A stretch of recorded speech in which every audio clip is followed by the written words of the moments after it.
y saludarle al Darío Robinson, activista de derechos humanos, que ha estado vinculado en cuestiones de juventudes y de niñez y adolescencia, que nos viene a hablar a propósito de esta eliminación de algunas instituciones públicas del país. Como ya se ha conocido, hay algunas empresas públicas que se están intentando vender, algunas secretarías que se han cerrado, entre ellas la Secretaría Nacional de Juventudes, que es de lo que vamos a hablar un poquito con el Darío. Bienvenido, y gracias por estar en Las Pornógrafas, Darío. Muchas gracias Runa, muchas gracias Debbie, Ricardo, a toda la gente del medio digital Wambra Radio, y por supuesto a quienes integran este bonito programa como es Las Pornógrafas. Gracias por la oportunidad, a la orden.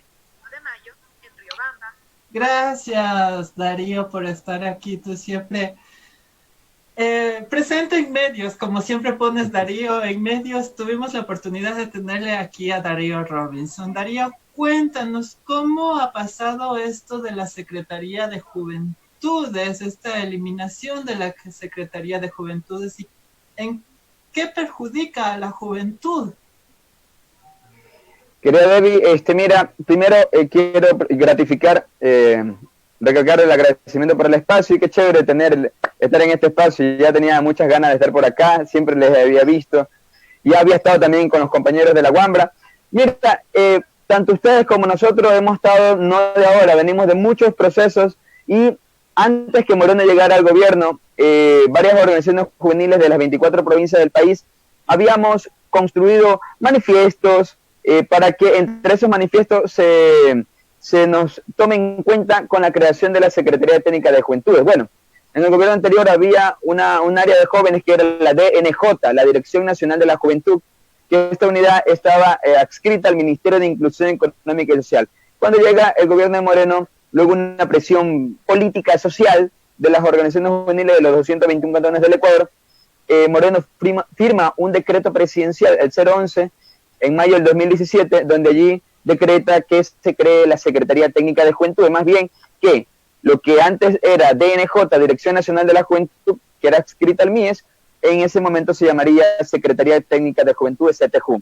Y ahí, decreto seguido, asigna como Secretario Técnico Nacional de Juventudes, que tendría en ese entonces rango de viceministro, no de ministro, rango de viceministro, el señor Elías Tenorio. Allí fue el primer error, porque pone a una persona que por palanca, por apadrinamiento político lo ponen, pero no porque verdaderamente haya sido recomendado, sugerido en consenso de las organizaciones. Ese fue un primer error. Segundo, esta Secretaría Técnica de Juventud, entre sus competencias estaba el trabajo de participación ciudadana, el fortalecimiento organizativo, hacer una base de datos. Aquí en el país, si ustedes piden una base de datos de cuántas organizaciones juveniles tiene las 24 provincias, organizaciones de hecho y de derecho, la Secretaría Técnica de Juventud no le va a dar, ¿sí?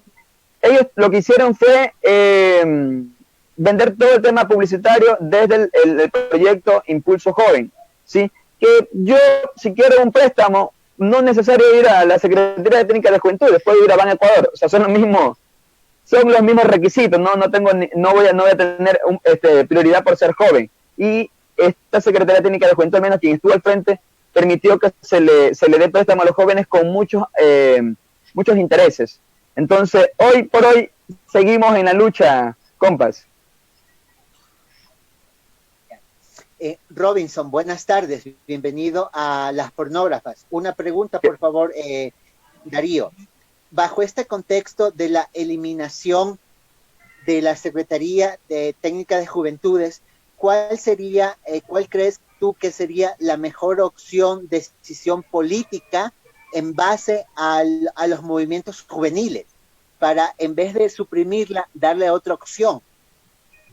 Totalmente de acuerdo, querido Ricardo. Eso yo he dicho en los medios, que si es que hablamos, bueno, el presidente entre sus competencias está suprimir, eliminar o crear secretarías o ministerios. Y esta Secretaría Técnica de Juventud, que se elimina el 9 de mayo de este año, luego de 3 años, es bajo el discurso de que vamos a eliminar Secretaría de Estado y Ministerio por el tema de la crisis económica y sanitaria que vive el país, y está bien. Yo no puedo decir que está mal. Está bien que se vea el tema económico, pero si el problema es porque esa Secretaría Técnica de Juventudes no estaba funcionando, entonces el problema no es la entidad, el problema es quien estaba al frente de la Secretaría. Entonces tenían que sacar a ese mal elemento y tendrían que poner en consenso de las organizaciones. Lo que pasa es que quienes están gobernando este país no vienen de procesos sociales, y los pocos que aparentemente venían de procesos sociales, como la señora María Paula Romo, que venía fungida de activista de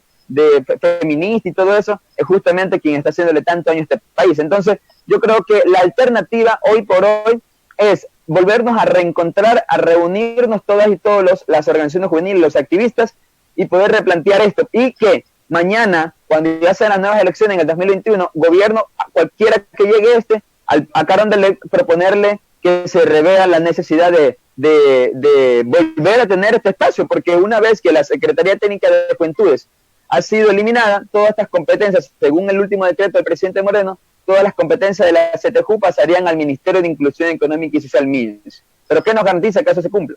Sí, justo lo que tú decías, no se trata mucho de las instituciones que estaban trabajando el tema de juventudes, ya sea la DNJ o la Secretaría Técnica de Juventudes, si el trabajo no estaba funcionando, pero como para ponernos en contexto a las personas que estamos un poco más alejadas del tema de niñez y adolescencia, ¿qué es lo que se había logrado con esta DNJ o con la Secretaría de Juventudes en cuanto a los derechos de niñez y adolescencia? Porque quizás, como tú dices, hubo un poco este tema de los créditos y no sé qué cosas, pero acerca de los otros derechos que también los movimientos de niñez y adolescencia han estado como insistiendo todo el tiempo, ¿qué se había logrado con estas instituciones? Bueno, son dos cosas muy diferentes, como tú lo decías, Runa. La DNJ, la Dirección Nacional de la Juventud, y ahora el logro en ese entonces de la creación de la Secretaría Técnica de Juventud nace del proceso de movimiento de niños y adolescencia. Por ejemplo, yo en ese entonces era parte del movimiento de niños, niñas, adolescentes, el móvil a nivel de Ecuador.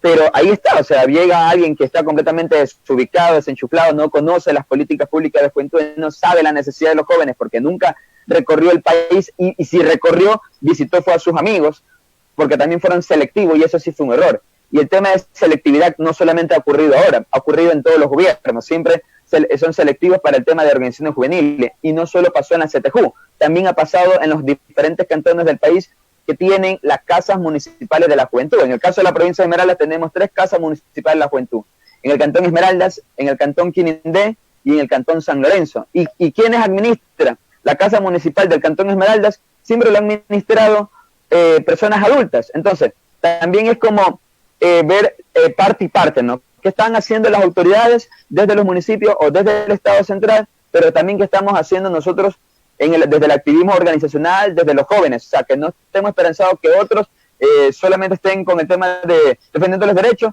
y otros cómodos en sus casas. Yo creo que hay que unificarnos, hay que unirnos. Caso contrario, seguirán violentando los derechos humanos.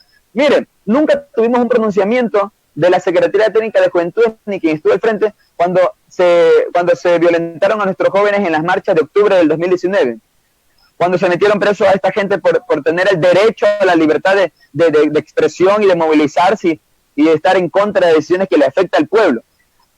Hace un par de semanas también hubo manifestaciones en la ciudad de Guayaquil, también hubo gente detenida, también hubieron jóvenes garroteados por la policía. Hoy también ha habido lo mismo. El tema de la intención del recorte del presupuesto a las universidades públicas. O sea, si usted tiene una Secretaría Técnica de Juventudes, tiene una Casa Municipal de la Juventud en su cantón, es para que defiendan los derechos. Pero ese ha sido el error, porque han puesto gente que no viene de procesos sociales. Históricamente el Ecuador siempre ha sufrido de un virus llamado corrupción. ¿Consideras tú que las personas puestas a cargo de estas secretarías o de ministerios o funcionarios públicos tienen como más capacidad de, no sé, de hacer como algún acto de corrupción al estar a cargo de algo que no tienen idea, que no están capacitados, que no se han formado o que no han tenido un proceso tal como es la Secretaría de Juventud? Bueno, indiscutiblemente, Debbie, la gente que ha estado dentro de la Secretaría, bueno, quien estuvo al frente a nivel nacional en la Secretaría Técnica de Juventudes no tiene la menor idea de qué es ser joven. él utilizó ese espacio para venderse. Esté bien o mal, que saque la conclusión cada quien. Pero, por ejemplo, en el caso de Esmeraldas, que tenemos una querida amiga que se llama Olga Angulo, Olguita le decimos de cariño, ella ha sido la única funcionaria que está enrolada en la Secretaría Técnica de Juventudes. Y ella, por ejemplo, tomando en cuenta a la mayor cantidad de jóvenes en el cantón, ¿para qué? Pero ese mismo cariño y esa misma confianza que se ha ganado Olguita en Esmeraldas, no es el mismo cariño y la misma confianza y el mismo empeño que le ha puesto quien estaba al frente a nivel nacional. Porque ya, como decía antes, son muy selectivos, han sido muy selectivos. Con este sí, a este acá no, porque este critica mucho, o este acá no está de acuerdo con lo que hacemos. Entonces, cuando me habla de corrupción, qué bueno que lo haya dicho. El tema de corrupción ha habido en el gobierno de ayer, en el gobierno de hoy y habrá en el de mañana. Siempre va a haber actos de corrupción. Eso no es fácil eliminarlo. Corrupción no solamente es robarle recursos económicos al pueblo, corrupción también es mentir, como lo que ha mentido este gobierno de Moreno con las cifras tanto de hermanas y hermanos fallecidos por el COVID y de la gente contagiada, los que han mentido ayer, o sea, todo eso es corrupción. Y obviamente que ha habido también actos de corrupción en la Secretaría Técnica de Juventudes, porque nos han mentido, dijeron que iban a hacer unas cosas y terminaron haciendo otras. Habían 3 ejes en la creación de la Secretaría Técnica de Juventudes que tenía que ver con producción, con inclusión, con participación, pero eso no, participación, mira, yo tengo conocimiento de que cuando compañeros del Consejo Consultivo Nacional de Jóvenes hacían encuentros nacionales, ellos buscaban la forma de buscar ONG, fundaciones, para que le financien sus encuentros, venía la Secretaría de Juventudes, el Consejo Nacional de Igualdad Intergeneracional y otras entidades a poner el logo del gobierno actual, para decir, ellos están haciendo. Y sin embargo yo no sé qué han hecho los recursos económicos o cómo lo han justificado, pero yo sí creo que en algún momento las organizaciones vamos a exigir a la Fiscalía o a la Contraloría, al ente competente, que haga un examen minucioso sobre los recursos de esa institución. Robinson, permíteme una pregunta. Claro, Ricardo. ¿Se podría pensar que la falta de esta Secretaría Técnica de Juventudes se podría articular en el contexto general del MIES? ¿Sus competencias puedan ser asumidas o reasignadas y asimiladas por el MIES y perder quizás la figura política de la Secretaría, pero los objetivos del mismo se puedan cumplir, realizar? ¿Sería factible, viable esto? Bueno, como lo dije inicialmente, las competencias de la Secretaría Técnica de Juventudes, según el decreto 1044 del 9 de mayo de este año 2020, el presidente Moreno ha afirmado diciendo que las competencias de la Secretaría pasaría al Ministerio de Inclusión Económica y Social. Es decir, pasaría a la misma Secretaría de Estado que era antes del 2017, ¿sí? Porque siempre el MIES ha mantenido las competencias de juventudes, ¿ya? Ahora, de que se cumpla o no con este gobierno, no se va a cumplir, porque ya nos hemos dado cuenta que este gobierno lo que más es experto en mentir. Incluso en el mismo acuerdo ministerial había puesto, en el mismo decreto, había puesto que no se iba a despedir a los funcionarios de la Secretaría Técnica de Juventudes, que se iba a evaluar para que esta nómina pase a trabajar al MIES, y ya les han notificado. Entonces, este gobierno habla de que defiende el derecho a la educación, pero nos están haciendo pedazos. Hablan del derecho a la salud, pero están despidiendo a nuestros enfermeros, a nuestros médicos. Entonces, aquí hablan de que van a darnos empleo, ¿sí? Y sin embargo nos han dado el desempleo. Entonces, con este gobierno no creo que se cumplan las competencias en el MIES, en lo absoluto. Sí, yo también como súper de acuerdo, creo que los anteriores y otros gobiernos no han hecho lo que siempre prometen, realmente no se interesan por el pueblo, no se han interesado por los derechos ni de la niñez y adolescencia, ni de las personas trans, ni de las mujeres. Todo ha sido una lucha constante de las organizaciones, de la sociedad civil, de activistas particulares, de gente que está insistiendo en que no pueden vendernos la idea de un Estado que garantiza derechos o que tiene una constitución magnífica cuando no estamos viviendo de esta manera. Pero a propósito de esto, como de saber cómo está moviéndose un poco la cosa con niñez y adolescencia, cuéntanos, Darío, cómo ha reaccionado el movimiento de niñez y adolescencia, también en cómo han estado trabajando, o sea, cuál es la manera en la que ustedes se mantienen activos, ¿no? Porque como decimos, estas cosas o los derechos que se han logrado a través del tiempo ha sido por la insistencia de movimientos sociales. Pero ¿qué ha estado haciendo por ahora el movimiento de niñez y adolescencia? Bueno, yo quiero especificar algo. Primero, cuando nos ponemos a hablar de jóvenes, tenemos que saber las edades de los grupos etarios. Es decir, de 0 a 12 años son niños y niñas. De 13 a 17 años son adolescentes. Y de 18 a 29 años son jóvenes, según la Ley Orgánica de la Juventud de Ecuador, que la tenemos desde junio-julio del 2001. Pero la Convención Iberoamericana dice que jóvenes son de 18 a 35 años. Por ahí. Querida Runa, yo actualmente sí, estoy en un acompañamiento, un asesoramiento al Movimiento Nacional de Niños, Niñas y Adolescentes, pero yo no estoy para hablar por ellos, no estoy autorizado. Yo acá estoy para hablar del tema de jóvenes y en este caso ellos, tengo que darles el espacio a ellos, a los niños, niñas y adolescentes, que ellos hablen de lo que están haciendo, pero ese no es mi campo actualmente. Yo ya pasé de ser niño y adolescente, ahora soy joven. Bueno, yo tengo 30 años de edad, pero según la ley de la juventud ya no sería joven, pero según la Convención Iberoamericana, sigo siendo joven hasta los 35. Pero mucho más allá de eso, sí quisiera ser como un poquito yo respetuoso en no dar declaraciones como parte del movimiento de niñez, porque no he venido acá como parte del movimiento de niñez y luego eso se me generaría un problema, porque van a creer que me estoy tomando atribuciones. Sin embargo, déjame decirte que en algo no estoy de acuerdo contigo, Runa. Tú decías que todos los gobiernos son iguales. Puede ser que sí, de hecho, sí, ahí cometen, en todos los gobiernos hay corrupción, nos mienten, utilizan a los jóvenes, presupuesto. Pero el gobierno anterior de la Revolución Ciudadana, el gobierno anterior de Rafael Correa, fue el gobierno que más presupuesto tuvo en tema de jóvenes y que más generó encuentros, campamentos. Yo te digo porque yo participo. ¿De dónde les conozco a ustedes? A ustedes les conozco de esos encuentros. Entonces, si no, este gobierno no ha hecho un solo encuentro de jóvenes. ¿Me entiendes?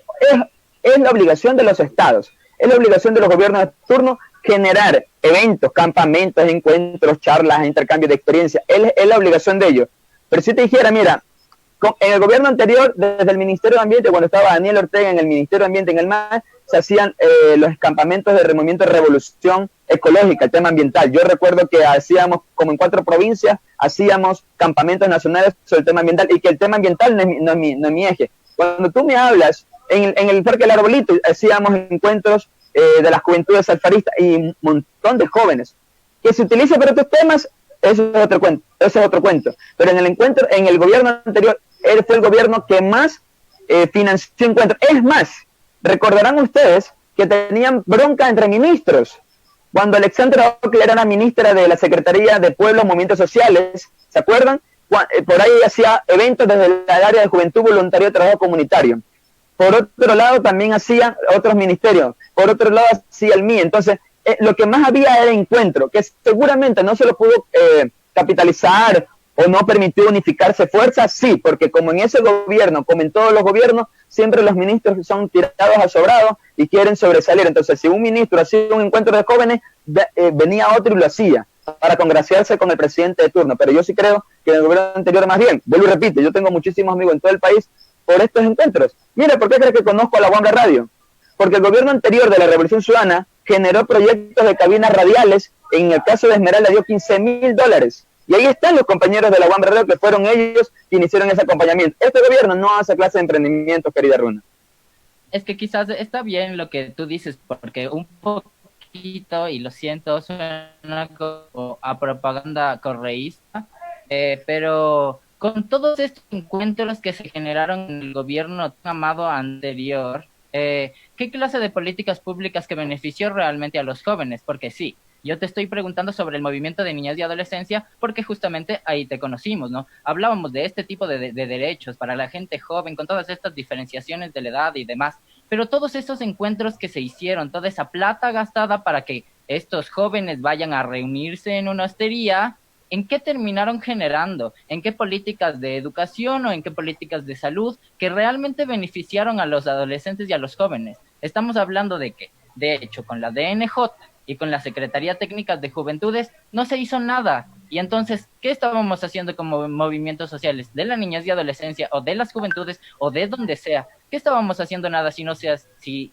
qué estábamos haciendo frente a lo que no se hacía Yo nada? también quiero Entonces creo que acotar algo a la propuesta, a la pregunta de Runa y es, el gobierno anterior coartaba los movimientos sociales, lo tenemos muy claro, y entre eso estaba la juventud. Dar fondos, como Darío nos dice, tal vez era para captar a la juventud, pese que ahora, al contrario que ahora, vemos a una juventud en las calles protestando. Eso quiere decir que, como tú lo dijiste, Darío, el gobierno anterior captaba como algunas cosas, algunos movimientos, por ejemplo, el de las mujeres, el de las diversidades sexuales, el de la juventud, y hacía lo que tú manifestaste. Pero yo quiero pensar, como Ronald lo decía, cuáles son los derechos o las políticas públicas que se trabajaron o se ejecutaron. Si fueran exitosos o si se hubieran ejecutado a cabalidad, no estuvieran ahora las juventudes en las calles protestando y manifestándose. Sí, tienen razón en lo que, en parte, ¿no? De lo que están diciendo. Pero miren, tenemos una constitución garantista de derechos de 444 artículos. ¿En qué gobierno se creó la constitución? En el gobierno anterior de Rafael Correa. En el 2008, en Montecristi. En esa constitución se puso el artículo 39. ¿En qué gobierno? En el gobierno de la Revolución Ciudadana, ¿sí?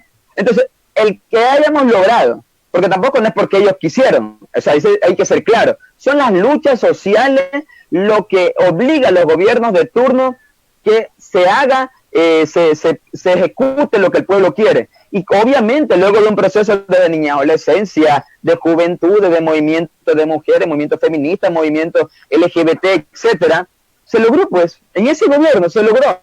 Nos gusta o no, pero se logró, ellos tenían mayoría. Y ellos podían ver tranquilamente con la presión y decir no, como lo que está haciendo este gobierno. ¿En qué gobierno se logró el artículo 39 de los jóvenes? Ahí está. A que esté y a que se cumpla, obviamente eso es otra lucha que hay que hacer. Porque ¿quién nos dijo que porque nos lograron poner un artículo que nos compete, ponerlo en la Constitución, quiere decir que ya van a estar a favor siempre? No, eso es en lo absoluto. Todos los gobiernos nos han utilizado, los jóvenes, todos los gobiernos han estado involucrados en actos de corrupción, todos los gobiernos, poco o nada han hecho los jóvenes, pero ya que tocaron el tema del gobierno anterior, es importante también recordarlo, porque a veces no se nos puede olvidar. En ese gobierno tuvimos esa constitución con algunos derechos a favor de niñez, adolescencia y juventudes. Ahora, las protestas, porque me dices, Debbie, ¿por qué los jóvenes salen ahora? Claro, pero los jóvenes salimos ahora no por leyes que fueron aprobadas en el gobierno anterior, o sí. La ley de apoyo humanitario fue aprobada en este gobierno hace un par de semanas. La crisis económica que suelen decir de que viene, sí, crisis no solamente nos dejó endeudado en cierta parte el gobierno anterior, nos vienen dejando deuda desde hace muchos años, ¿sí? Desde muchos gobiernos atrás, y cada gobierno viene lamentablemente heredando deudas. Pero obviamente, si escogemos un gobierno nuevo, por ejemplo, escogemos un gobierno en el 2021, este gobierno se puede seguir quejando de las deudas de atrás, pues. Si no está demostrando que no tiene la capacidad de resolver los problemas. Si todos los gobiernos han dejado deuda, todo. O menciónenme un gobierno que no haya hecho un acto de corrupción, o menciónenme un gobierno que no haya dejado deuda. Entonces, las cosas que estamos peleando ahorita, los jóvenes en las calles, también habían jóvenes que se opusieron a muchas cosas del gobierno de Correa y de ciertos comportamientos de Rafael. Está bien, porque de eso se trata la democracia. Que si el gobierno de Correa perseguía o no sé qué, o sea, hay que ponerle demanda. ¿Entiendes? O sea, yo no puedo tampoco responsabilizarme de las cosas que ellos hayan hecho, pero lo que yo sí puedo decir es que sí, creo que sí había la oportunidad de poder enlazarnos. ¿De qué políticas públicas se cumplían en el gobierno anterior? La primera política pública que siempre se pide, la incidencia de la participación ciudadana, que ahora te la cuartean. Te cortan la libertad de expresión, te cortan la libertad de movilización, que en eso sí estoy de acuerdo. Siempre los gobiernos de turno, todos, los de ayer, los de hoy, todos siempre han utilizado la represión en contra de la gente que sale a las calles. Gracias por seguir a las pornógrafas, a la gente que está conectada en wambra.es. Estamos con Darío Robinson hablando sobre la eliminación, el contexto de la eliminación de la Secretaría Técnica de Juventudes. Y pues había algo que decías que era súper interesante, y pues ya se cambió la DNJ, que era la institución hace años que trabajaba el tema de juventudes, para luego ser la Secretaría Técnica de Juventudes, y ahora nuevamente se elimina esta institución y va a pasar el tema a ser trabajado por el MIES. Y lo que tú decías es cierto, es como buena oportunidad para que las organizaciones sociales estén alerta y estemos pensando en cómo proponerle al Estado manejar este tema desde las juventudes mismas. Pero en esa misma lógica, Darío, te pregunto, y como para ir cerrando, porque me parece que tienes otra entrevista, ¿qué es lo que tú como joven o las organizaciones de juventudes propondrían al gobierno ahora que está realizándose este cambio de la institucionalidad nuevamente? Mire, ellos no están haciendo ningún cambio, y si están haciendo algún cambio es cambio de estrategia para terminar de joder el país. Lo que yo más bien, más que dirigirme, si me voy a dirigir al gobierno, es decirle que renuncien. ¿Sí? Si ya Moreno le dio los poderes, entre comillas, al señor secretario de presidencia, es porque ha demostrado que no está en la capacidad de seguir administrando este país. Estamos sin presidente. Y lo peor de todo es que en vez de dejarle al vicepresidente, ¿sí? Aunque es lo mismo, pero hay que ser respetuoso de la Constitución, en vez de darle las competencias al vicepresidente, se la deja al mejor amigo de María Paula Roma, la ministra de Gobierno. Entonces, estamos sin gobierno, estamos sin presidente. Entonces, en vez de yo dirigirme a ellos, mejor me dirijo a los jóvenes del país, que necesitamos unificarnos, a declinar toda posición personal, política, religiosa, lo que sea, y necesitamos unificarnos, reunirnos, sea por la aplicación Zoom o Skype, y poder definir algunas estrategias. Ya hace algunas semanas atrás ya ha habido un equipo con el que nos hemos reunido a nivel nacional para volver a retomar el tema de buscar algunos asambleístas que propongan la reforma a la ley de la juventud, porque lamentablemente en el gobierno anterior y en este gobierno no le pararon bola a la ley orgánica de la juventud. Dijeron que le iban a unificar con el tema del ciclo de vida, pero ni lo uno ni lo otro. Entonces hay muchas cosas que hacer. Entonces, para este gobierno, que se vaya pronto. Ya la gente ya lo dijo hoy en las calles. Y si hay que seguir saliendo, seguiremos saliendo. Y a ustedes, pues, felicitarles, qué gusto estar por acá. Espero volver a estar pronto y la verdad que estoy muy contento, y un abrazo para todas y todos y todes. Muchas gracias, Darío, por ponernos en contexto de lo que pasó con la Secretaría de Juventudes, darnos unas palabras aquí en Las Pornógrafas. Te agradecemos por tu entrevista, pero Las Pornógrafas continuamos con nuestro